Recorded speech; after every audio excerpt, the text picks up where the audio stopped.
well afternoon to everyone. Hoping for your wellness and safety. I, Jyoti Kukre, on behalf of Medicaps University, welcomes you all for the today's webinar on National Education Policy 2020, School Education Key Takeaway. This webinar, in association with AICT, is being conducted for discussing National Education Policy for school education. Here I would like you to know that we are going to conduct series of workshops on national education policy. This is the first one in the series with AICT. All India Council for Technical Education is statutory body for planning, formulation and change of norms and standards, quality assurance through school accreditation, funding of priority areas, monitoring and evaluation, maintaining parity of certification, and coordinated and integrated development and management of technical education in the country. National Education Policy 2020 envisions an India-centric education system that contributes directly to transforming our nation sustainably into an equitable and vibrant knowledge society by providing high quality education to all. Medicaps has always stood for quality and disciplined academic deliberations. This event also makes the vision of Medicaps, and we hope to pursue this aim further for a strong nation building. This session today highlights the scenario of education in context to new normals. Medicaps University is dedicated to skill education. Moving further, let me invite Dean Engineering, Dr. D.K. Panda sir, to give a glimpse of Medicaps University and welcoming all our guests. Sir, over to you, sir.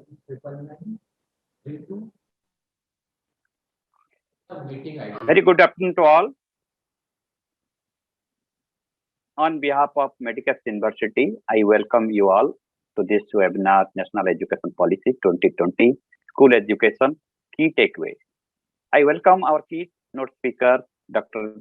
Vishwajit Saha, Director, Skill Education and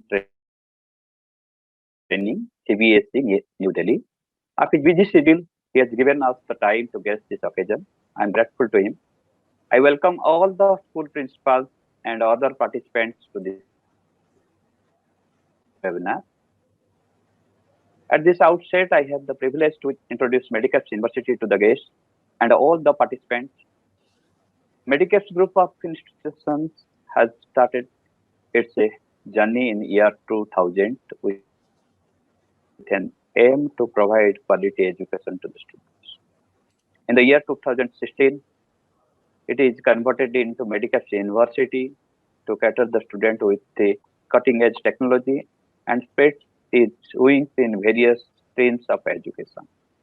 We provide the education in the level of UG, PG, and PhD. In the UG group, mainly in engineering, pharmacy, management, commerce, agriculture, and forensic science.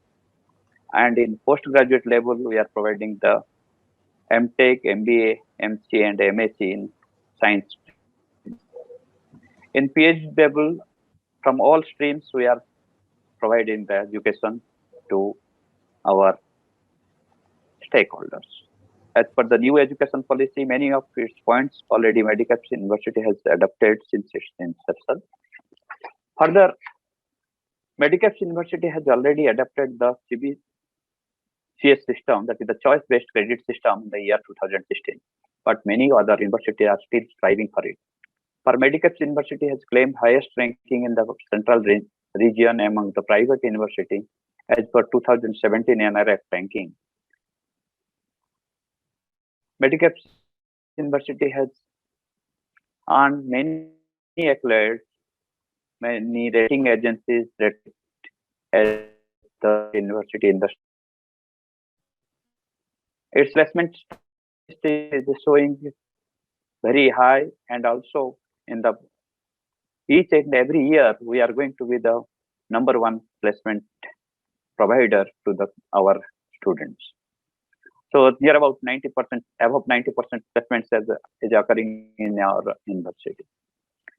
And there are a lot of facilities that are not available to other places, but it is the Medicaps University that it is catering to our students. On the edges of this, our Honorable Chancellor Sir, Sri R.C. Mittal ji, who has taken the pain to develop this group of institutions to this converted into the university, and always striving for the quality of education that to be given to the students. All time we are following the ethics of education and morality, and we are trying to teach our students that they should be not only going to be educated, but also become a good human being. All our policies, all our education system that we are developed, and in our education system, we have implemented the values and ethics, universal human values and ethics that is going to be taught to all the students of Medicaps University. Earlier, it was only limited to the engineering stream, but now it is going to be taught to all the students of the Medicaps University. And it will be going to prepare the human beings that to be societal in the society. Because education is not going to be one point which is going to let them earn their bread and butter, but same time we should teach them, we should nurture them in such a way that they can be a respectable person in the society. Only the earning high salary is not going to be make any person to be societal. So our education policy also giving stress on the same theme, how to be make the students to be more societal and more societal centric. And with this vision, our Honorable Prime Minister and the Honorable Education Minister has developed this education policy by which the students can develop their education, their skills, and their earnings with this particular huge policy. And they make them very skillful in all the way. Also, sometimes there are lot of problems they are going to face because of the societal barrier or their financial barrier. They cannot continue their education. So in that particular point, they have the opportunity that they can discontinue after certain year of education and then go for the earning their bread and water and then return back to the education again. So this policy is going to be very useful and essential for every needy person. They can learn, they can earn at every stage of his life. And the school education, again, it is going to be stress, given the stress on that, how it will be skillful to, how we will make our school education students more skillful. They are putting certain type of training during certain duration, where there will be no books to their hand. Only they will be trained for a particular skill. So by this way, they are not going to be simply get their education, but they can start thinking about the innovation also. Because once you are going to work with the people and work with the practical problems from the early stage, your brain is going to churn to Now check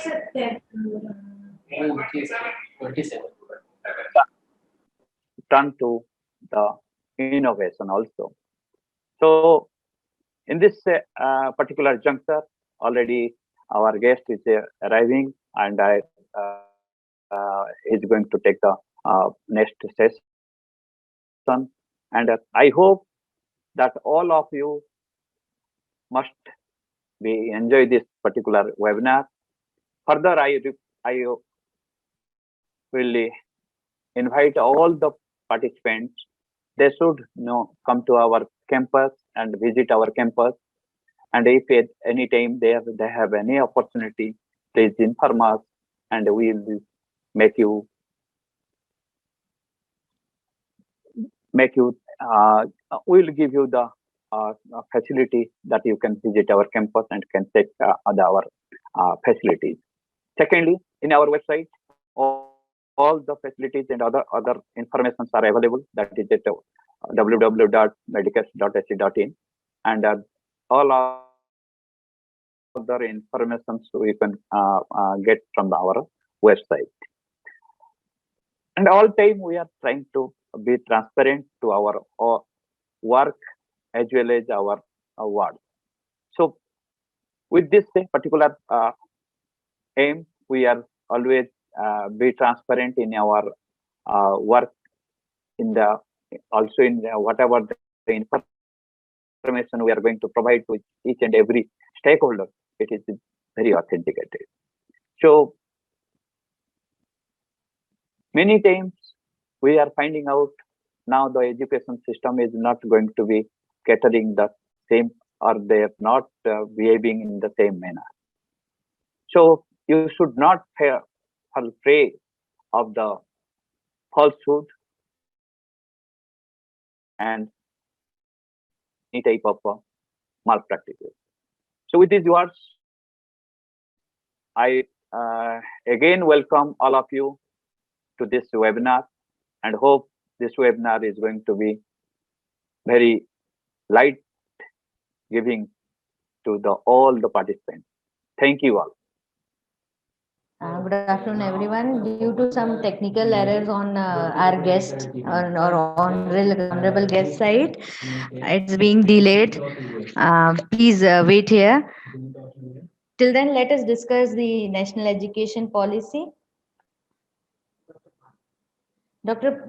Panda, Dean Engineering, is going to share some insights of national education policy and education system in Medicaps University. Sir? Sir, sign in. Just click on sign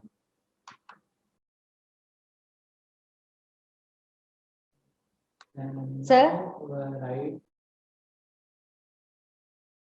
1 minute, just 1 minute. Okay. Yes. Just few minutes. Yes, sir. So till then, Few let me take National Education Policy Introduction 2020. As we all know that education is fundamental for achieving human potential, developing an equitable and diverse society, and promoting national development, providing universal access to quality education is the key to India's continued ascent and leadership on global stage in terms of economic growth, social justice, and equality, scientific advancement. So India will have the highest population of young people in the world over the next decade, and our ability to provide high quality educational opportunities to them will determine the future of our country. The world is going undergoing rapid changes in the knowledge landscape with various dramatic scientific and technological advances such as rise of big data, machine learning, artificial intelligence. Many unskilled jobs worldwide may be taken over by machines, while the need for a skilled workforce, particularly involving mathematics, computer science, and data science, in conjunction with multidisciplinary abilities across the sciences, social sciences, and humanities, will be increasingly in greater demand. With climate change, increasing population, and natural resources, there will be a sizable shift in how we meet the world's energy. So, we need to have a new education policy, which the first one was proposed in 1986, the national policy on education, and now we have this national education policy 2020. This world's energy, water, food, and sanitation needs, again resulting in the need of new level skilled labor, particularly in biology, chemistry, physics, agriculture, and climate science. So there is a growing need of updating our education policies. Now, our guest of honor, respected Dr. Vishwajit Saha sir, Director Training and Skill Education, CBSE New Delhi, is here with us. Sir, we have pleasure to have you here. Let I have a quick introduction to Saha sir. Our today's speaker, Dr. Vishwajit Saha, is Director of Training and Skill Education in CBSE New Delhi. Sir manages the works of skills, curriculum design, and development of student resource books and training manuals. He also monitors the education of various teachers training programs by 16 CBSE Center of Excellences. Prior to joining CBSE in 2011, Dr. Saha was a faculty member and HOD CSE at Government Engineering College, Agartala. He has also served as OSD Technical Education, Government Hello. of Tripura, हाँ and बोलो. worked with Tripura Central University and NIC, Government of India in various capacities. Dr. Saha has handled execution of various developmental projects of World Bank, AICT, UGC, MITI. He has actively participated in drafting of qualification framework like NVEQF, NSQF, notified by MHRD, MSDE in 2012 and 13, respectively. He drives the promotion of future skill in schools with strong industry association. He also oversees digital education movement under Vidyadam at Diksha. Dr. Saha is also a member of various national and international committees constituted by AICT, State Higher Education Council, DGT, NCTE, MOE, MSDE, etc. We are so pleased to have such an eminent personality among us to provide an insight on national education policy on school education. Thank you, sir, for being with us. Over to you, sir, now. Thank Sir, you, Jyoti ji. First of all, namaskar and Saha, sir. yes. Are you able to hear me, Jyoti? Sir, yes, sir. Okay, great. Uh, Convener of the program, Dr. Shilpi, co-convener Ms. Jyoti, and of course all the higher officials of Medicap University. This is a great moment for me to be here with you, and good number of participants both from school as well as from the university systems.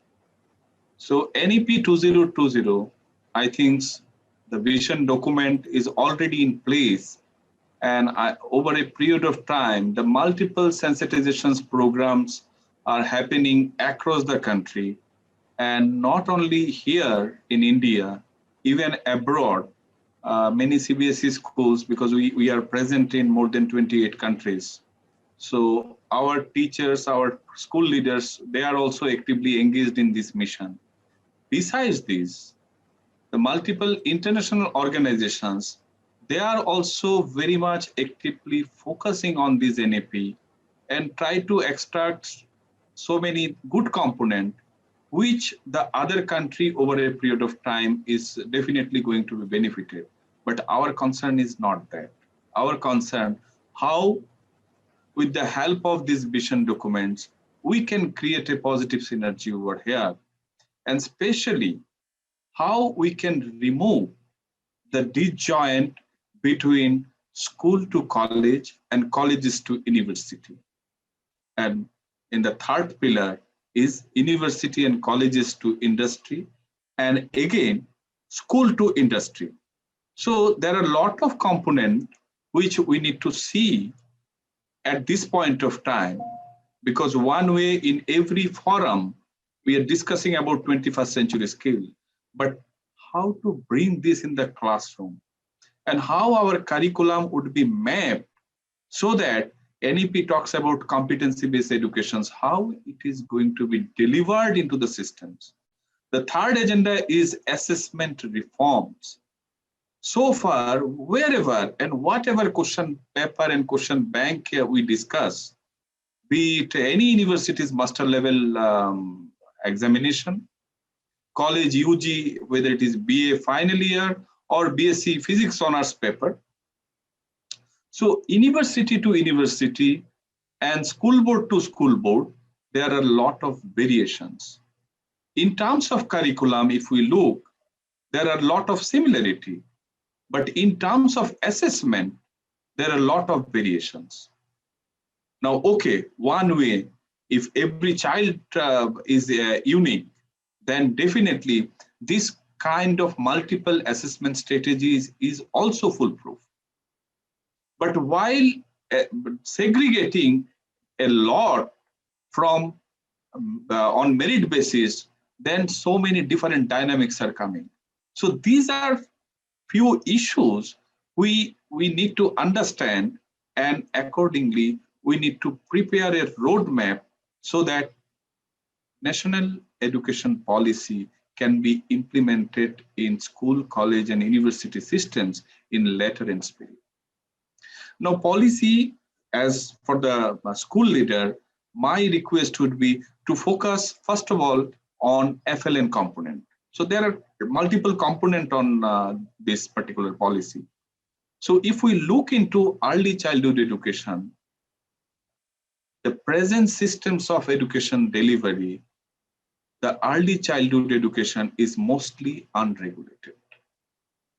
So many private entities are actually offering multiple and various kind of early childhood education in country. One way, the safety concern, other way, the pedagogical issues, and third, how scientific it is.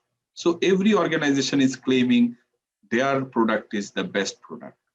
So as a nation, as a state, I think we need to come forward to look into the perspective of those delivery.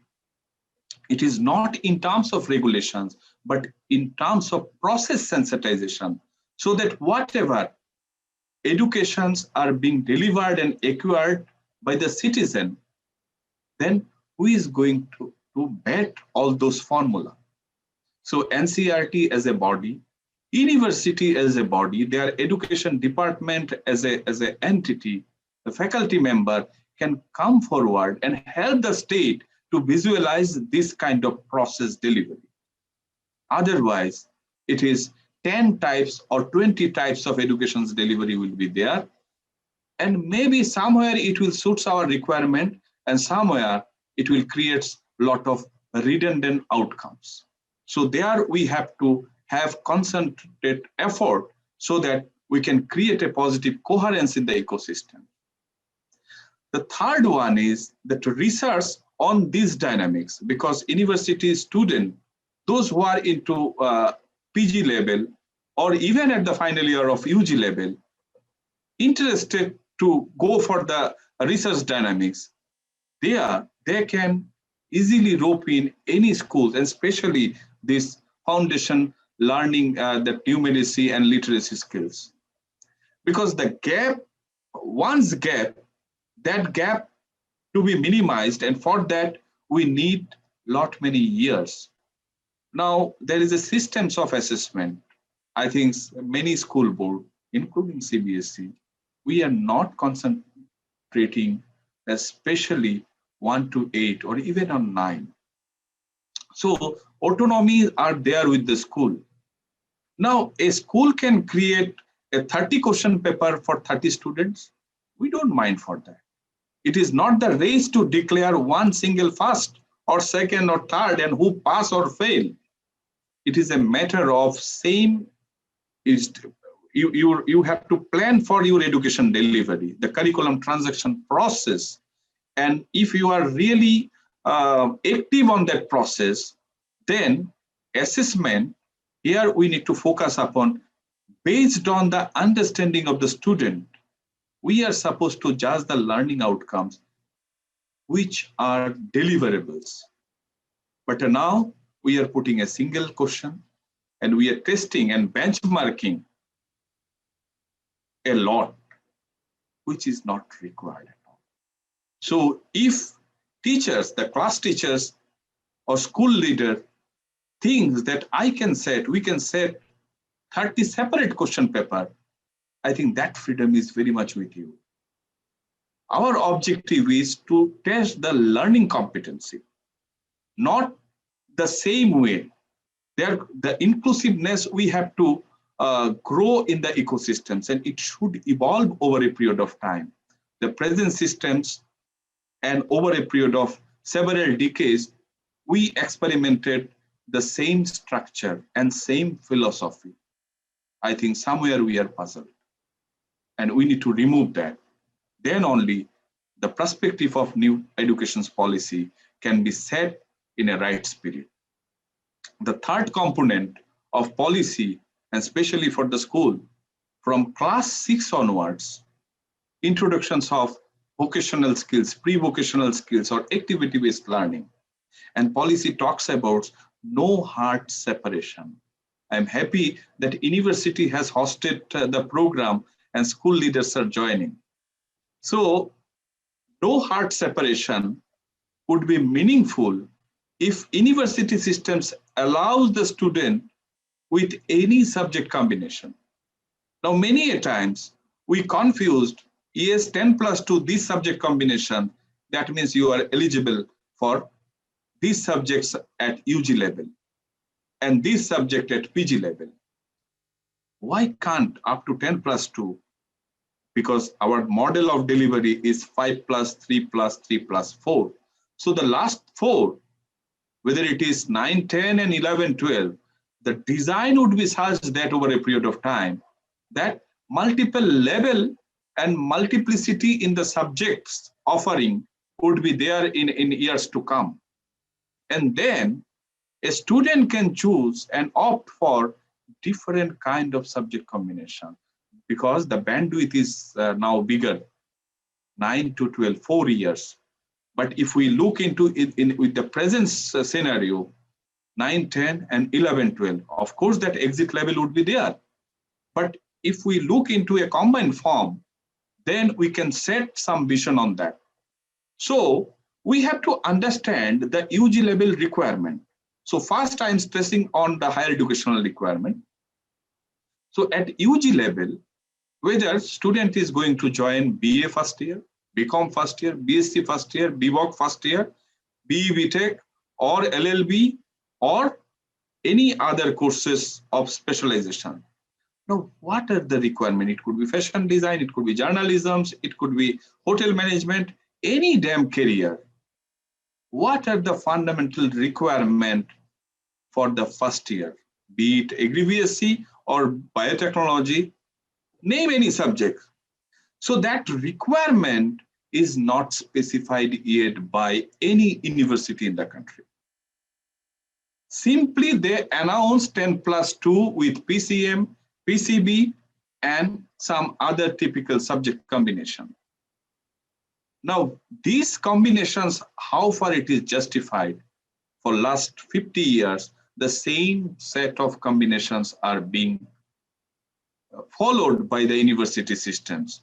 Nobody have a courage to argue on that, because we are so rigid. And from the side of the higher education systems, my journey also started with higher education. So I am here, I can criticize both school education and higher education. At the same time, the beauty also need to be understood and how we can join hands together. Because it is very easy to blame the school education systems by sitting at the top level higher educational institute. Because 10+2, you have not covered so many concepts. Is it required at all? what kind of competency is required. Let university define, okay, for my first year BA enrollment, literary component, this much is required. Linguistic component, this much. For social knowledge, this much. So core academic skill, linguistic skill, presentation skills, so all those things need a proper definition, which is not missing. Mere declaring a 10+2 with so much of percentage, I think there we are compelling the parents to run on the rat race. It is not the school education systems, or it is a parent who are, even as a parents, we are also trying to put our child in a coaching center or a good tuition center. Why it is required? Because that competitive age we put in such a way so that to cross that border, one has to go through that literature in a mission mode. So I think NEP is trying to break through this kind of formula. So once the new national curriculum framework will come up, rather now it may happen that state level orientations would be required, and state need to participate in a manner. What would be the state curriculum framework?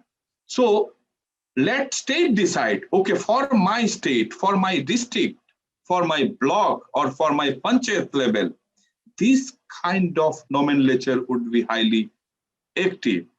One national level agenda should not be a prescription for a particular panchayat level school. So we may have a high ambitions, and we should have, but at the same time, the ground reality should be understood. And here, university faculty member can set a tune so that the real requirement of the grassroots levels are understood properly. And then based on that understanding, what kind of fertilizers are to be put in which field, that agriculture acumen need to be created in the ecosystems. Then only, I think, the proper outcomes would be visible in a years to come, because education is a very slow process. And overnight, technology infusions, of course, it's given us a huge dividend during the pandemic time, but overnight we should not do it also. We need to have that ground reality. So multiple mechanisms we need to, and one solutions may not be active for one formula would be very much effective in Ujjain, but other may not be very much effective in Bhopal. So all those ground reality we need to understand, and based on that understanding, if we give the prescription, that would be more meaningful.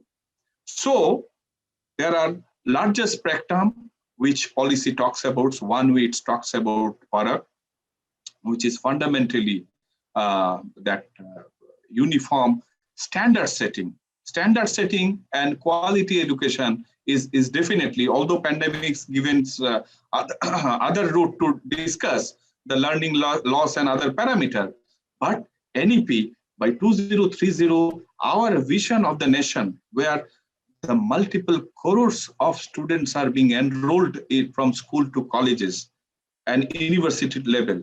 So how alternative pathway we can create? So here, one way that open and distance mode of learning wherever possible. And there is a concept of credit banking. And if you look into that UG program, there are certificate, diploma, and degree program. Similarly, in the school sector, that segmented approach will help the student to create a positive synergy in terms of multidisciplinary approach. So for the fundamentals requirement for introducing multidisciplinary approach, that no hard separations formula should be equally and duly considered by the university system. So two kind of framework will evolve over a period of time by means of this NEP, National Curriculum Framework for School Education and Higher Education, and it should marry each other, complement each other, not the present day's disjoint approach.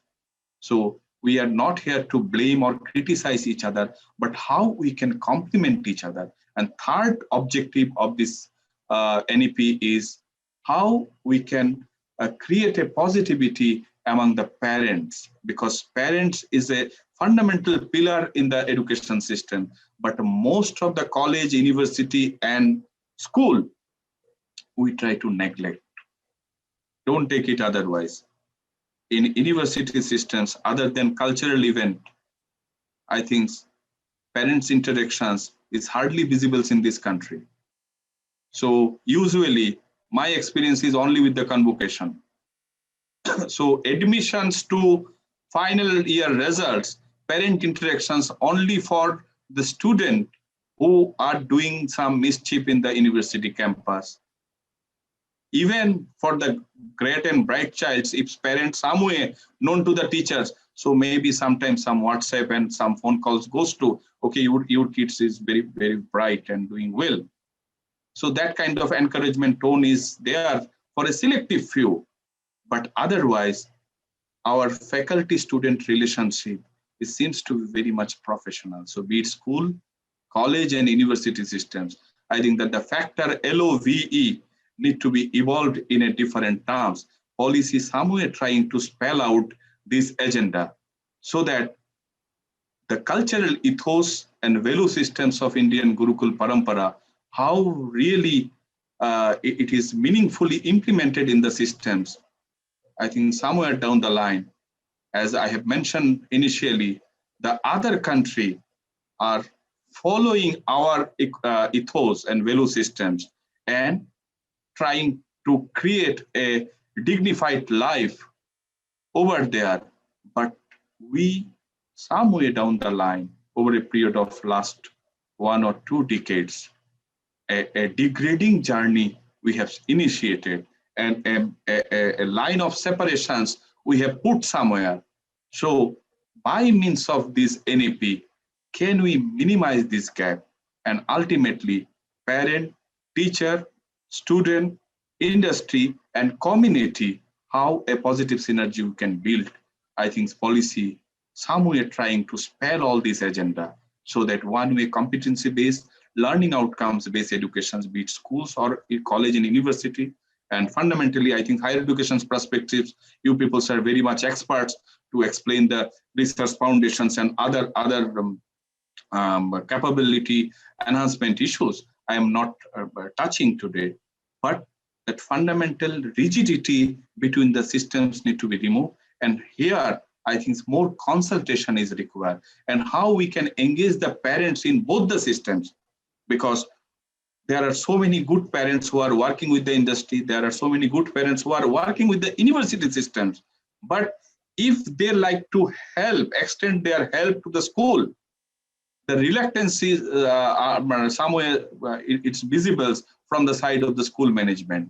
I think that boundary you need to break. And a university, whether it is a Medicap university and in the neighboring vicinities of 5 kilometers, maybe n number of schools are there. How university faculty member can be a mentor for those schools? We invite you.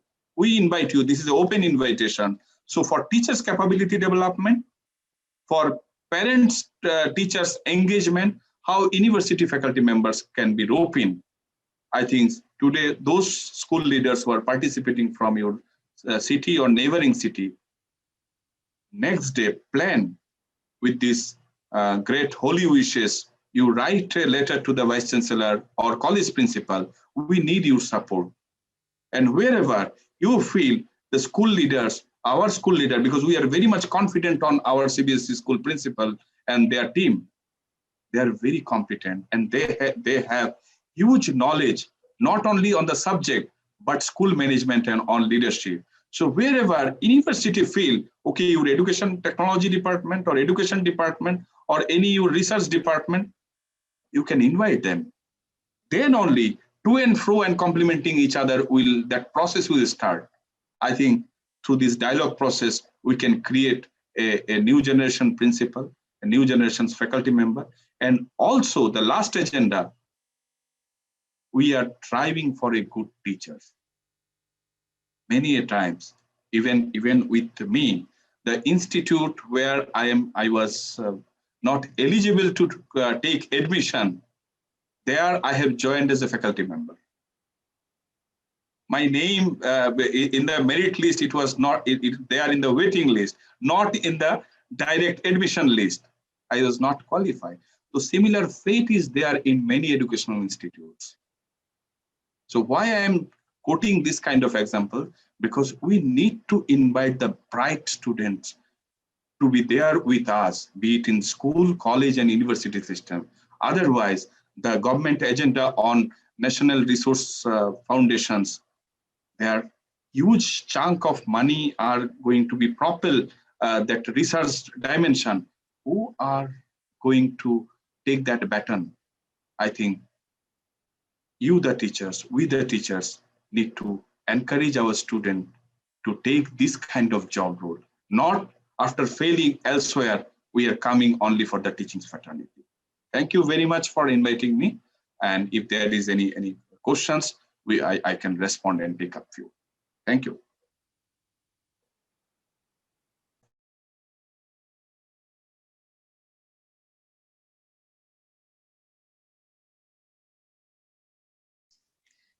Thank you, sir, for enlightening us with your great words, your insights on this education policy and quality education.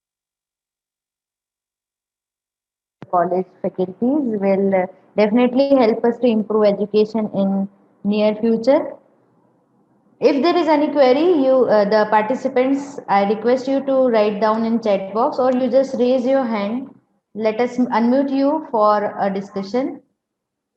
If there are queries, please you can raise your hand. The attendance list is available will be available shortly in chat box. I request all the participants to fill the same. Sir, here is one query from principal of Medicaps International School.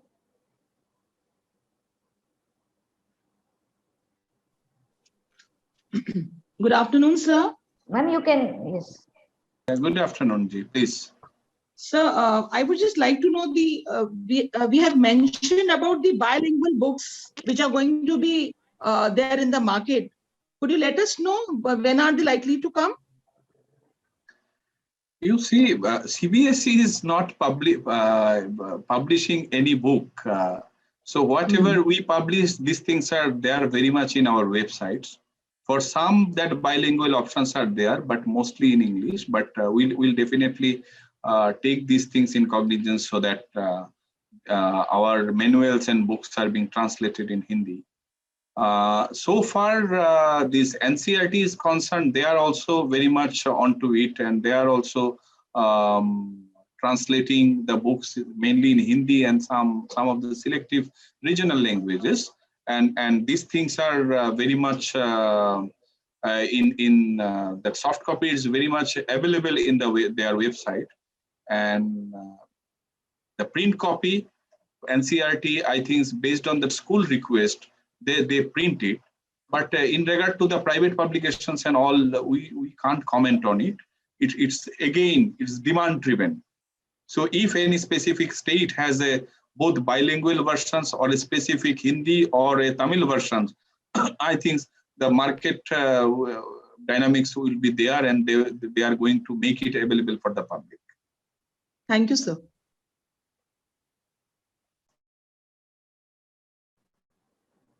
Thank you, sir. Is there any other query?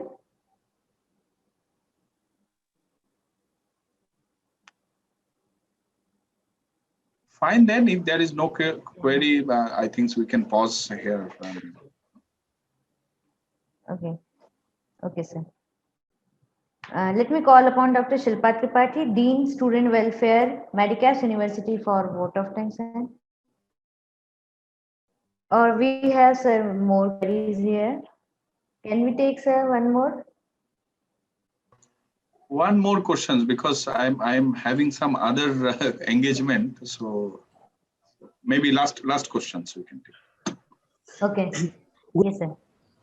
So, Good afternoon, let sir. us take one more query then. Yeah, thank you, sir, for your time. Sir, I have a question. While going through the policy document, I read that single entrance exam would be conducted by a national testing agency for admission into higher education institutes in the country. So will it replace NEET and IIT, JEE, etc.?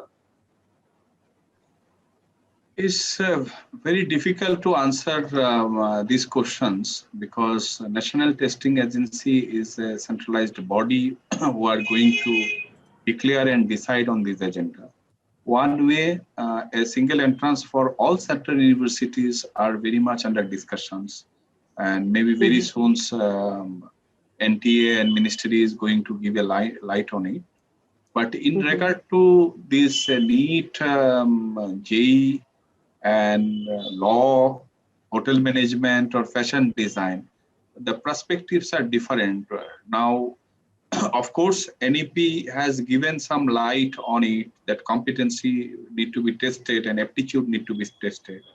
So one way, it is still under discussions. It could be set kind of things of examinations, maybe prescribed by NTA in future. But at least for coming 1 or 2 years, that changes may not going to happen. So for the present class 11 and even the present class 10, that kind of huge nomenclature change may not be there. As a representative from CBSE or as a parents, I can comment upon maybe, but post 23 onwards, year 23 onwards, some huge changes may come up. That is, everything's depend on number one, NCF for school education and NCF for higher education, and the way NTA perceives these things in consultations with the university and professional educational institute of the country.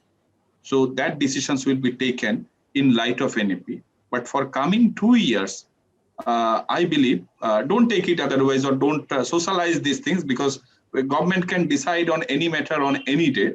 But this is my strong belief on assumption that unless that NCF would be in place, this kind of huge policy level changes may not happen so quickly.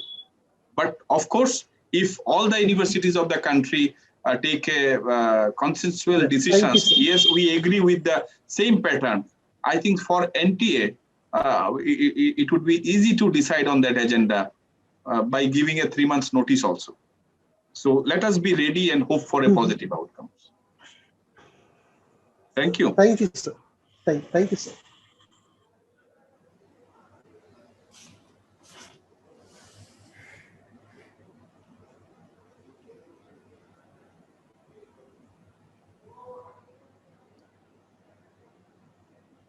Any questions?